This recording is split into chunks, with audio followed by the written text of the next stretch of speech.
সম্মানিত ভিউয়ার্স, সকলকে অনেক অনেক শুভেচ্ছা এবং অভিনন্দন। আশা করি সকলে ভালো আছেন। আজকে আমরা আলোচনা করব চতুর্থ শ্রেণীর গণিত বইয়ের অধ্যায় নং 4 ভাগ অধ্যায়। এই ভাগ অধ্যায়ের আমরা একটি গুরুত্বপূর্ণ সৃজনশীল অঙ্ক আলোচনা করব। এখানে বলছে, দেখো, আজাদ ফলের দোকান থেকে 240 টাকা দিয়ে 1 ডজন কমলা কিনছে। আজাদ নামের এক ব্যক্তি ফলের দোকানে গিয়ে 240 টাকা দিয়ে 1 ডজন কমলা কিনছে এবং 120 টাকা দিয়ে 1 ডজন কলা কিনলো।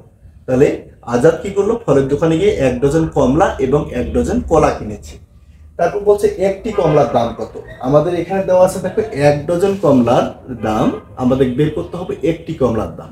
তাহলে আমরা দেরি না করে দেখি কিভাবে উত্তরটি বের করা যায়। তাহলে দেখো, সমাধানে আমরা যাই। ক নম্বর সমাধান।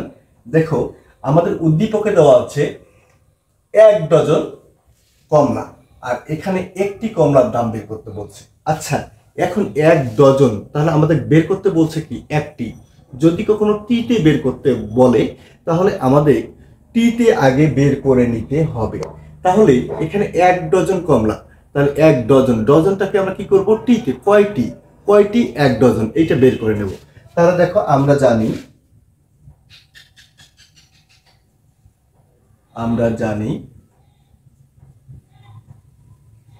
1 ডজন সমান হচ্ছে 12টি। তাহলে 1 ডজন সমান কয়টি? 12টি। তার মানে 12টি সমান হচ্ছে 1 ডজন। তাহলে দেখো, 1 ডজন কমলার দাম 240 টাকা। তাহলে 1 ডজনকে আমরা টিতে পড়ব। তাহলে 1 ডজন সমান আমরা কি লিখতে পারি? 12টি কমলার দাম। তাহলে 12টি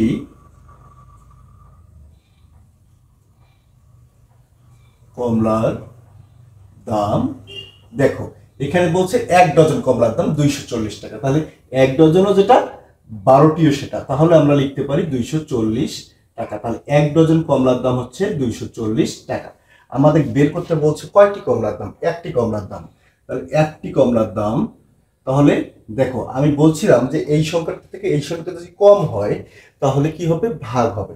তাহলে দেখো, 1 ডজনের কমলার দাম 240 টাকা। তাহলে একটি কমলার দাম অবশ্যই কম হবে।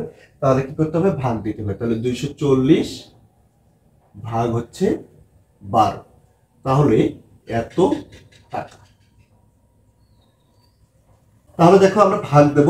তাহলে 12 ভাগ হচ্ছে 240। দেখো, আমরা যদি ভাগ দেই তাহলে এখানে 12 দুগুণে 24।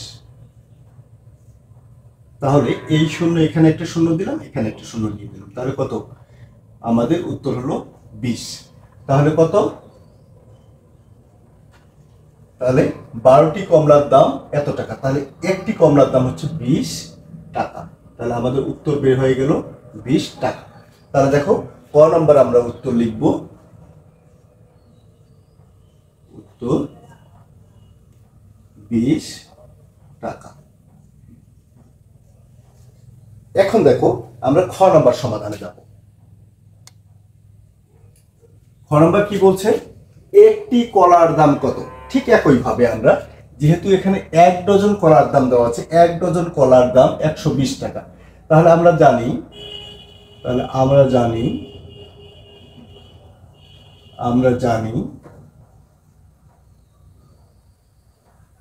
1 ডজন সমান হচ্ছে 12টি। তাহলে দেখো, তাহলে এখানে বলছে 1 ডজন কলার দাম 120 টাকা। তাহলে আমরা বলবো কয়টি কলার দাম? 12টি কলার দাম। তাহলে 12টি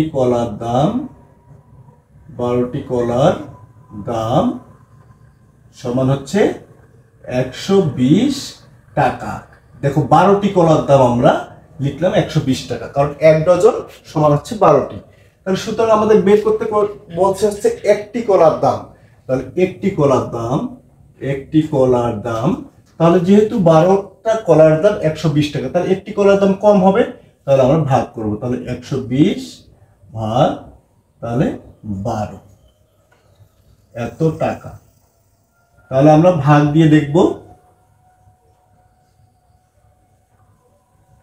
12 এখানে একটা শূন্য দিয়ে দাও।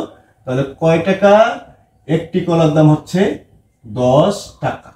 দেখো, একটি কলার দাম আমরা বের করলাম কত? 10 টাকা। তাহলে একটি কলার মূল্য হচ্ছে 10 টাকা। তাহলে উত্তর লিখবো আমরা 10 টাকা।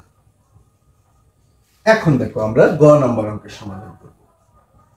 তাহলে গ নাম্বার অঙ্কে কি বলছে, 1 ডজন কমলার দামে সে কতটি কলা কিনতে পারবে। তাহলে এখন প্রশ্ন হচ্ছে একটি কলার দাম হচ্ছে 10 টাকা। যদি 1 ডজন কমলার দাম, 1 ডজন কমলার দাম কত, 240 টাকা। যদি তোমাকে 240 টাকা দেওয়া হয় তাহলে একটি কলা 10 টাকা করে দিয়ে কিনবা, তাহলে কতটি কলা তুমি কিনতে পারো। তাহলে আমরা লিখবো এখানে খ হতে পাই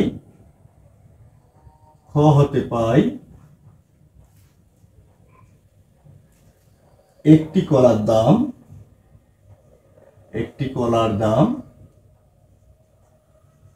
সমান হচ্ছে 10 টাকা। তাহলে একটি কলার দাম হচ্ছে কত টাকা, 10 টাকা। তার কি দেওয়া আছে, 1 ডজন কমলার দাম 240 টাকা। এই টাকাটা আমাদের দিয়ে দিছে, এই 240 টাকা আমাদের দিয়ে দিছে। এবং একটি কলা যদি 10 টাকা দিয়ে কিনি তাহলে বলছে যে কতটি কলা কিনতে পারবে। তাহলে সুতরাং সে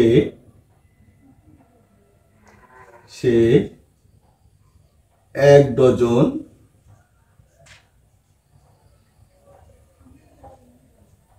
কমলার দামে কলা কিনতে পারবে। তাহলে কি করব আমরা, তাহলে ভাগ দেব। তাহলে 240 ভাগ হচ্ছে, যেহেতু একটির দাম 10 টাকা তাহলে 10 দিয়ে আমরা কি দেব, ভাগ দেব। তাহলে ভাগ দিলেই আমাদের উত্তর বের হয়ে যাবে।